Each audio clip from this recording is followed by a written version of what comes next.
Kid Kool and the quest for the 7 wonder herbs. This is the fastest paced video game anywhere.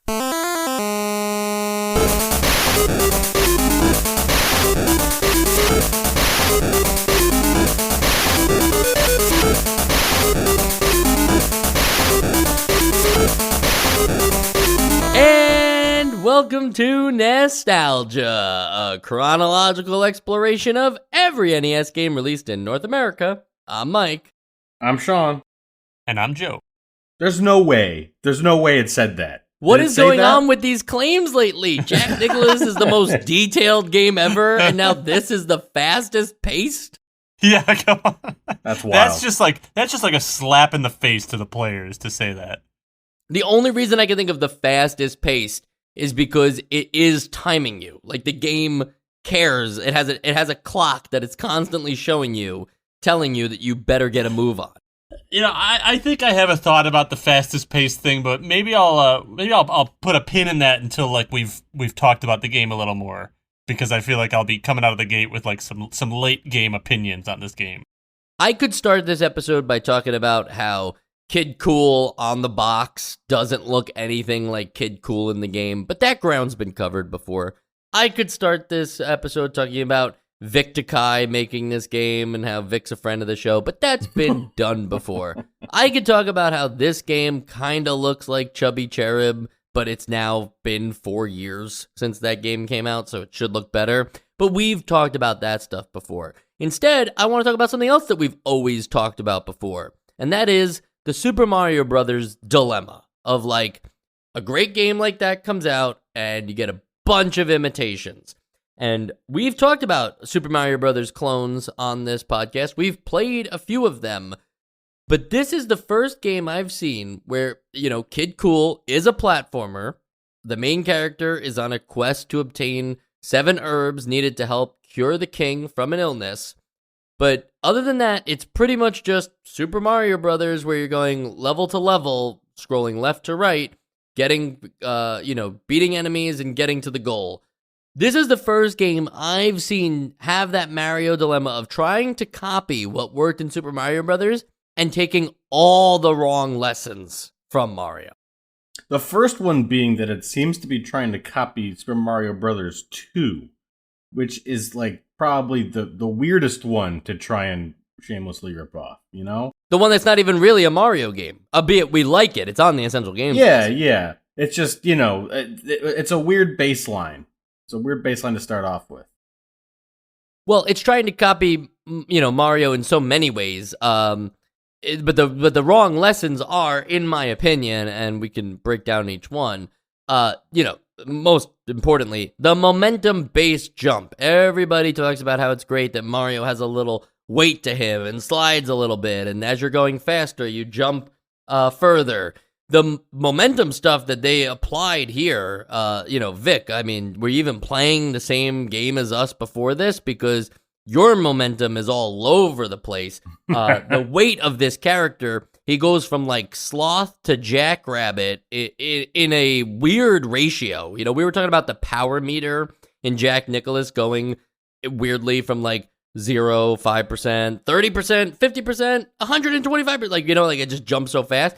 Same thing with the momentum here. Enemies in Mario games, like Goombas, you stomp on them and then they die. In this game, I guess to up the challenge, enemies have to be hit twice. First, you, flatten them, but then you must hit them again to successfully squash them. Hold on. Yep. When Mario jumps, he gets pretty high up in the air, but for the most part, it's about horizontal distance covered. But Kid Kool is able to jump not only very far horizontally, depending on how hard he's running, but he can jump so high vertically, or maybe because his sprite is just so damn large, that he will go into the next vertical screen, which will cause the entire screen to scroll up and kind of pause the excitement factor of your momentum. And I feel like those three things, the momentum, the way that the jump carries, the way that enemies behave in a way that is like somewhat somewhat Super Mario Brothers, right? You're stomping them, but not quite there. And then the screen scrolling vertically on top of horizontally, but in a way where it's still mostly, Super Mario Brothers 2, Sean, was a game that had vertical levels. This is still horizontal for the most part. And so it's all just things that, like, I feel like, as I said earlier, they learned the wrong lessons from trying to copy a game like Super Mario Brothers. I wouldn't say that it necessarily learned the wrong lessons. I think that those are mostly the right lessons. They just implemented them poorly. Like the momentum thing, I think that's what makes Mario a great platformer. I just think they did a terrible job of implementing the momentum here. And the double hit, I think, like for most enemies, first of all, that does happen in a lot of Mario games, but second of all, I think that the only reason that sucks is because of the first problem where the momentum is an issue, and the the only two things there that I thought were like really, really big misses were the momentum and the screen scrolling upward all the time every time you jump, and I feel like those two things just compound on everything else and make what could have been good much, much worse. Yeah, there's a lot to unpack here. So it is indubitably a momentum-based platformer. Like that is it. Like that's very Mario on paper, but like when Mario was sort of like this sort of like not RC car, but it's like you can push him around and the movement is fairly expressive. Like you don't really need to. It's not a simulation game, but like where Mario is sort of like this RC car, Kid Kool is a dump truck. Like you really need to get that engine in gear, and you got to get some runway in front of you if you want to make any kind of movement. And then there's those sort of vertical transitions, the height transitions. When you're trying to get to that like really long jump, and because the sprite, as Mike mentioned, is so tall, and you're kind of zoomed in general, like almost any jump that goes farther than like, I don't know, the equivalent of 10 feet is probably going to put you up into that zone that triggers the transition. So you're going to be up in that zone for maybe a second at the apex of your jump. And then you're going to come back down, but the elapsed time has now added a second or two because it needs to stop what you're doing and then just move that whole screen so that any kind of momentum in play, like that fluid motion, the getting into that, getting into the zone and like holding that momentum is completely stopped dead in its tracks. Because you have now waited for 2 scene transitions, and now you don't even know where you're going to land until you're there. There might be an enemy in front of you. Then you got to try and jump again, but now the momentum is so sticky and you were so heavy. Kid Kool is the heaviest platformer character I've ever played. That you're just not going to do it. You're not going to make it. You're going to have a bad time. Yeah, you have to basically have the course memorized. I mean, one, for that reason that like when you jump up, you lose all your bearings because too much time elapses before you can see where you are again, and then by that time you're landing.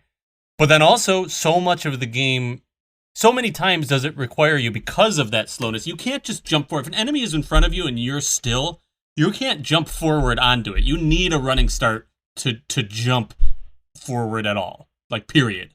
So it's very, very frustrating in that sense. But then also, even to get across gaps or do anything, you need a running start.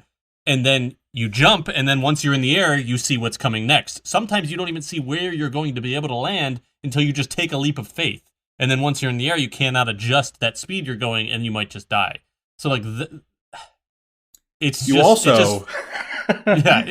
I feel like we're just coming right out of the gate, just absolutely shitting on this game. We're gonna dogpile rightfully this. So. Now, yet you also, because you need that runway to jump. This is also one of those games where you cannot scroll backwards. You cannot go back to a previous part of the screen that has been scrolled away from, you might have just scrolled past the entire runway that you need to make a jump, and now you're just not going to make it because you can't run long enough to get to that point. So you may as well just jump in the hole and try and restart. Yeah, I think, that's one of the bigger issues of this game is like, I'm talking about Super Mario Brothers 1, right? But it's like one thing to come out like a year within release of Super Mario Brothers 1 and try to be an attempt, and it's like, oh, okay, you kind of forgive them a little bit, like they're learning the ropes or whatever.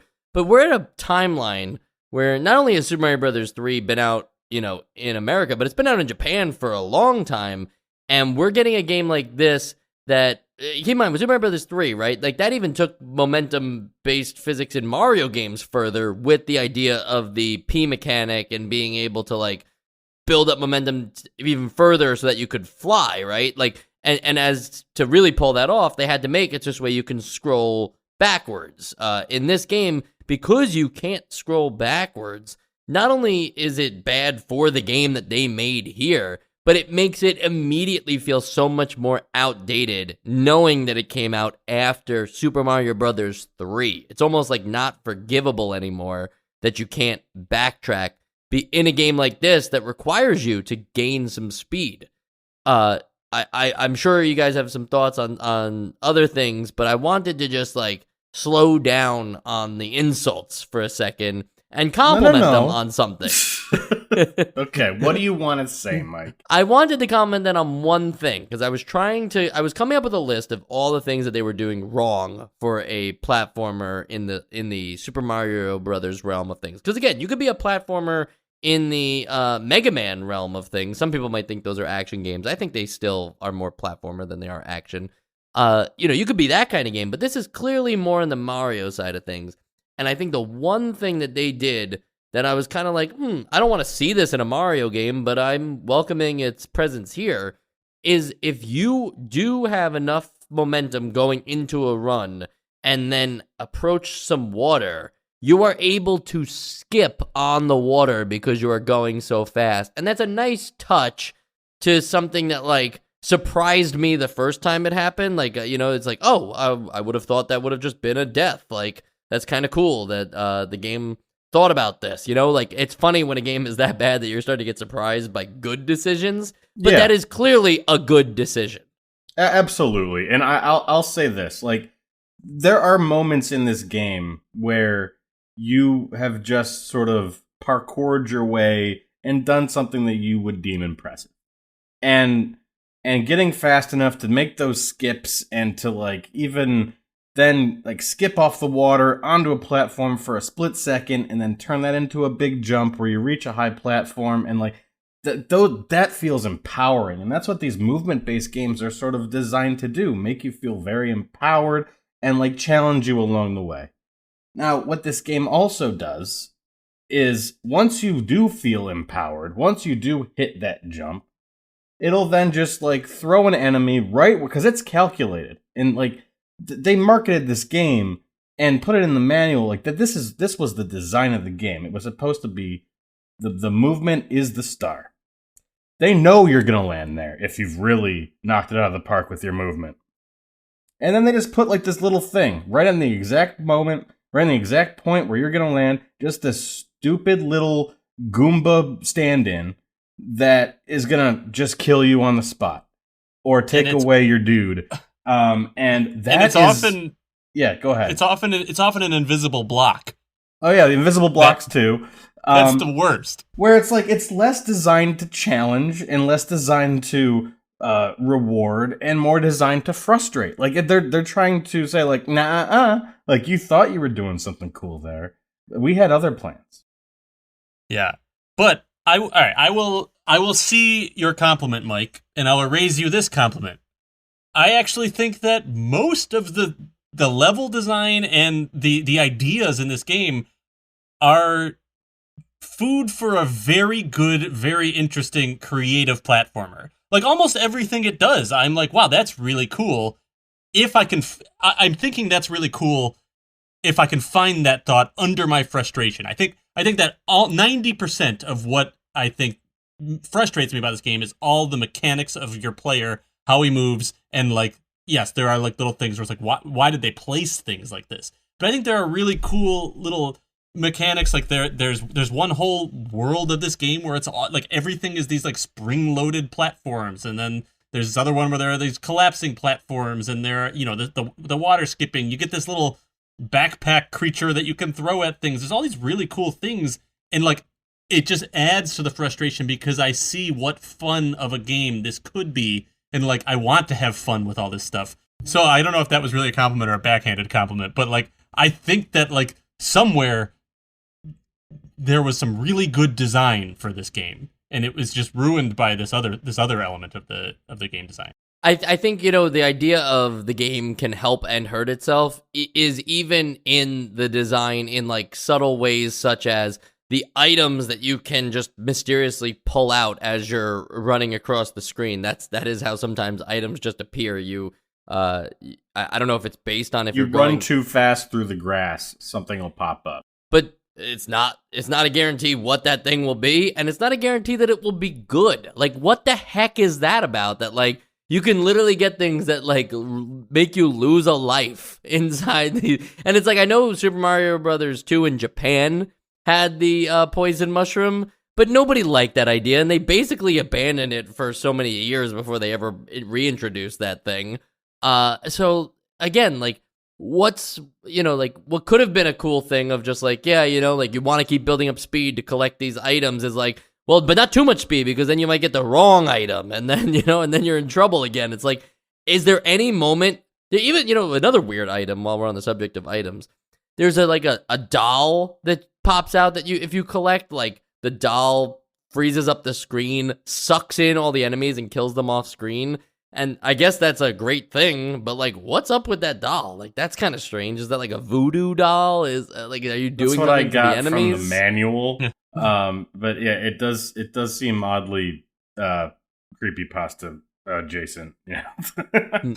Another thing that you can get out of the items in the grass is Wiki, your sidekick, which Wiki is basically the fire flower of this game. He's your projectile. A little more creative because he sticks on your back and you can throw him, and if you don't collect him, you'll lose him. So more like a boomerang, I suppose. I don't know. Wiki has mascot material, right? Yeah, he's like a red blob. You know, the most iconic thing you can think of. No, but it's like, it's not his blobbiness that I like, it's his backpackiness. You know, it's kind of like a Ratchet and Clank thing. You know, Yeah. It's like, oh, this iconic duo, Wiki and Kid Kool. Right, before there was Banjo-Kazooie. Yeah. Yeah, that's funny.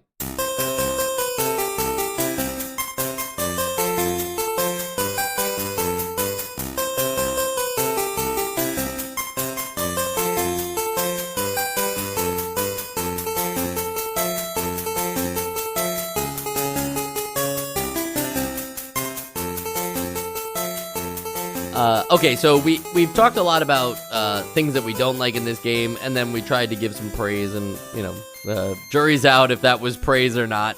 But here's something we need to talk about. There is a whole other thing that this game wants you to do, and other than just complete stages, it does want you to complete them fast, and it is timing you. There is a timer in the top left that is counting, and I just thought, like, okay, cool, that's just keeping track of how long I've been taking to like get to the end of the game or whatever. But little did I know that was actually going to have an in-game clock that would also do like a day to night mode where like after an hour of playtime, like, or that's what was happening. Yes, on the course of an hour, so it's not like exactly when it hits 1 hour, it's just like it's going from day to night, and a full day is 1 hour of game time.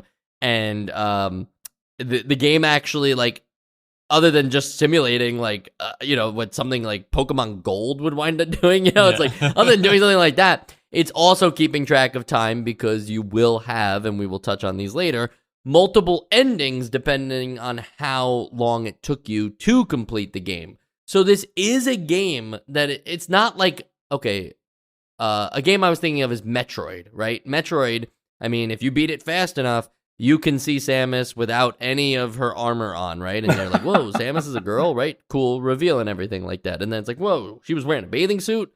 Not sure why. That's weird. But okay, sure. But like Metroid managed to do that in an effective way where you never actually felt rushed and you just kind of heard about that secret afterwards and said, well, now I got to beat the game faster. But it was never showing a clock in the top left being like, time's ticking, you better save Brine Star, right? It's like, no, nobody's thinking that. Instead, you're just thinking about like, I got to figure out where I am in this world and where I'm going to find the next power up. In this game, the whole time you're thinking, I gotta be faster. I gotta finish this fucking game. Yeah, and I don't think that that's a bad thing. Like, I think that that's a cool... I mean, I don't think the story is anything to write home about, but it does tie into the story. The king is sick. You want... apparently, the disease is incurable, but it's also curable by these 7 herbs that are found in, like, a neighboring kingdom. So, yeah, you have some urgency to try and heal him. Now, one might say maybe these kingdoms should sign some sort of economic treaty so that these herbs can be available, and market forces can make one kingdom make some money off of these resources instead of just sending like a lone spy to go and steal the other nation's supply of them in some form of banditry. But I mean, that's neither here nor there. But the time mechanic, it plays into that. You don't want the king to be sick for that long, or he may have some long-term issues. Sean, you touched on the herbs, and was I the only one disappointed to find out that they are just literal they're just herbs? Plants. Yeah, they're like a mushroom is the reward for beating a boss. Like, that's bullshit. But at least they're not like, there's not some big like Zelda opening a chess theme. It's just very like matter of fact, like there's the plant, pick it up, keep on going. We gotta go. We gotta keep moving. Yeah, because every minute counts, so you just gotta keep going. I also thought it was funny that although like it's three stages in a world, and then you get to a boss, and then you move on to the next one. And there are 7, I guess we'll call them worlds. In the manual, they give names to these worlds and they try to describe them. But what they wind up doing is, and this is again just like me attacking the manual writer, they wind up just covering a bunch of different ground in here. So just a couple like highlights for you. The first world is called Dragwar, and that's with a D, not a J. Dragwar. And it says, get used to the speed of play and acquire skills like skipping on water and vaulting with a pole. So when you look at that, you might think, oh, okay, this is just giving me like general gameplay tips, not describing these worlds necessarily or what I might inhabit in them. Then the next one is Mountain Bulb. This is full of traps that you will need to evade. Okay, so that is actually like more descriptive about what happens in these worlds. Then scroll down to number 6, Pippo's Heart. You will find Pippo's Heart. Well, that's just like, that's just obvious, okay? That's neither a tip nor helpful. And then number 7, the final world, Electra. It just says, this may be shocking. That's just a pun. It's switching right to puns. But yeah, the training wheels are off now. You're on the 7th world. It's like, we're not going to tell you much, but we'll give you a hint. The 6, I don't know. I don't know why they didn't do anything for 6. But. I just can't tell what the theme is or what I'm supposed to be taking away from these rounds. But it'd be funny to be like, you get stuck on World 3. So you're like, let me check out what the manual has to say. And it just doesn't say much of anything or help you at all. No guide. So a little bit of a tangent and not related to what we were previously talking about with the herbs, but still funny nonetheless. Obviously, these levels they intend you to go quickly through them, right? That's the point. Yeah. Yeah, that's the point. So that's what the manual, or that's what the back of the box was saying. But just the levels aren't designed for you to go fast. So like, I feel like their whole, sorry, I'm going back a little bit here to what we were talking about, but their whole idea of like, okay, this is about you like going as fast as you can, beating the time, getting there in less than a day or whatever it is there's a, what do you call it? A cognitive dissonance between what you're trying to, what they want you to do and like how the game actually plays. Here's how I'm gonna describe it in another roundabout way. So a lot of games like this, let's say like Prince of Persia, the modern ones that I've played, and less so the old school ones. They're like that's the game saying to you like, let's see how fast you can go through this, or like how fluid you can make your movement, and like let's see how parkour you can get. Whereas this one is saying, I bet you can't go fast on this. Like let's see how fast you think you can go on this. And because there are, unless, because obviously another analogy I was thinking of is like this game it's the game version of like Hostile architecture. And I understand that like a level is supposed to be filled with obstacles. It's supposed to be challenged. Like it's supposed to be engaging in that way. But there are points in this game all over the place where there's this one mechanic or just like recurring object that you'll come across that just is a cannon that blows air at you at regular intervals. Maybe it'll stop for a few seconds so that you have some amount of time to get through it. But a lot of times it doesn't even have that. It's just always blowing air at you. And you will just keep falling off of platforms onto the ground below you. You have to keep trying again. You have to keep doing it. You have to just keep doing it. And there'll be 5 of these in a row, all lined up at the platform that you're supposed to be on next. And it's just like, it knows that you're trying to get through this, and there's no real quick way to get through it. Maybe there's a speed run that knows the exact timing, but it's like it's not. It doesn't feel good to do it. You're just bashing your head against a wall. And I don't think that it's possible to describe to someone who hasn't played the game just how unnecessary these air cannons are. It really, to me, feels like somebody said, this part's not frustrating enough. So let's just make it like, yeah, there's not like a skill to get through it. Let's just make it like, you got to just try over and over again. Try to get into that 5-frame gap of puffs of air. Otherwise, it's just going to keep pushing you back like it's your only way forward. Like, I do want to say good things about this game. I do. But I'm just so frustrated. The entire experience is so frustrating. Joe, maybe you could say something nice about the little roulette bonus game. No. Yeah, the roulette bonus game. Maybe I'm just bad at it. Maybe this one I didn't like. I was frustrated, but I could maybe be convinced that like, hey, I just want it to be too easy. Like, this is a very, very difficult thing. There's no way to time it. Yeah, there's no way to time it. It's all like it truly is. I mean, you're not gambling because I think the currency that you use to actually use this bonus thing can only be used for these bonus things.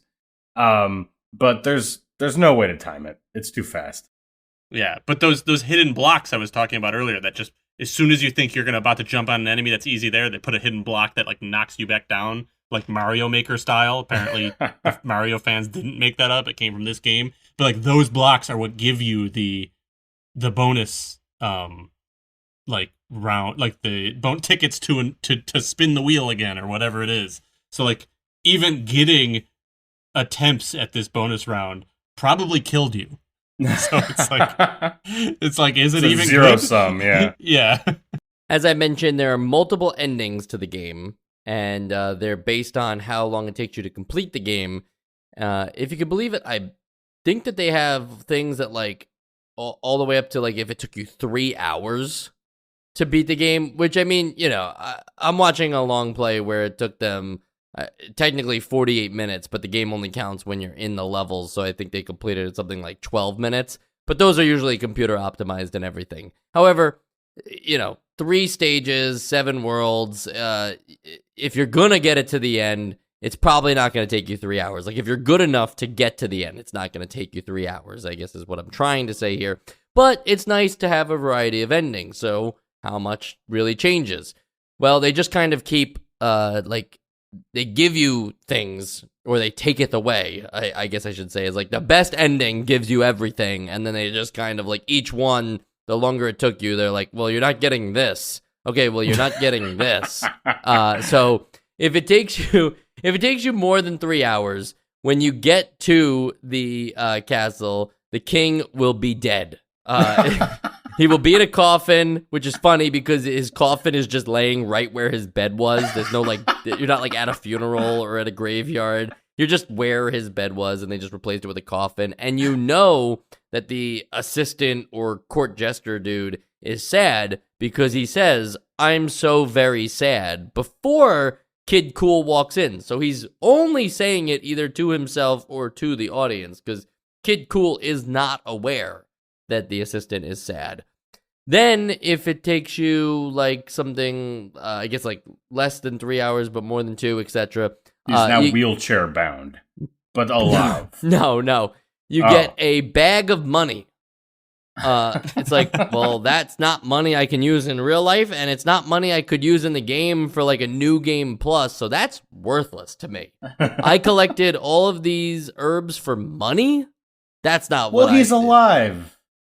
Yeah, that's why the you king? did it. We don't know. Yeah. We objectively know nothing about this king. We don't know what else he's doing to the kingdom. If this is like, is he a popular king? Yeah, exactly. We have no idea of his motivations or convictions, or if he's going to war with these other, nations or whatever. So I don't care whether the king lives or dies. I'm more about my reward. And granted, I get it. You're Kid Kool. You can't be older than like 11 or 12, because then you'd be Teen Kool. But you'd be like terrific teen. Yeah. Terrific spelled with like an L or something. Yeah, there you go. Yep. Okay, so then after the bag of money, eventually it's a bag of gold and a high position in the kingdom, an unspecified high position. Maybe you'll replace the assistant guy. Yeah. Yep. Then a chest of gems and the princess for the second best ending. And the princess. Yeah, huh? it's an arranged marriage. Like, I'm oh, okay. sure. I thought it was like human trafficking. Yeah, well, I don't think that, I'm sure it's like the king is giving away his own daughter for your hand in marriage. But I thought you could have interpreted that another way, is to say you become the princess. Yep, very progressive for its time game. And lastly, of course, if you do complete the game fast enough, you will get everything. The chest of gems, the princess, and, believe it or not, the promise to be the king when all is said and done. Wow. So, a little more comedy about the ending, because I did watch the final one, and the final being the best one. Whatever ending you get, obviously you had to collect all the herbs. And so the king requests to see them, and you have to watch as Kid Kool individually hands out, or throws rather, each herb to the king, as if there was an option to skip a world and show up at the castle without going to that place. Did we really need that? Couldn't we have just seen him of them all, or just hand something neatly wrapped up, or a bag or something? But no, you have to watch this long animation of one after another of all the herbs going into the king, which, I'm not saying they didn't even watch them. They could have made a fun meal with it, right? It's all plants and stuff, but they didn't even make a salad.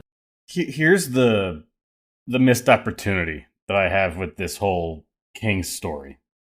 When you first start the game, you are, you're there, he's sick, the assistant's there, but the assistant looks pretty fucking suspect. The assistant has this weird face. He's got a crooked smile or frown.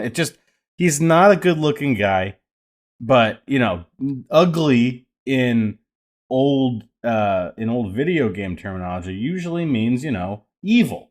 So I thought the twist was going to be that the guy that poisoned the king was this assistant. Yeah, I thought that the whole time. Yeah, but it's not. It's not the case. He has nothing to do with it. He's just there to ask questions, to say he's sad. I think there should have been a second act, or a disc 2, where now you have to fight the cowardly assistant. Yeah, actually, no one's behind anything, right? Like, You there is just no got reveal food of a poisoning. there's no reveal of a big bad because the last boss is just some robot, which I mean, I guess is kind of cool, but not hard. But like it feels like you're just going to these other places and pillaging and taking down their leaders, and then just stealing their herbs and bringing them back for your king. Again, I just get uneasy about the message. One other thing, though, and this happened at the beginning of the game too, but it's even worse at the end.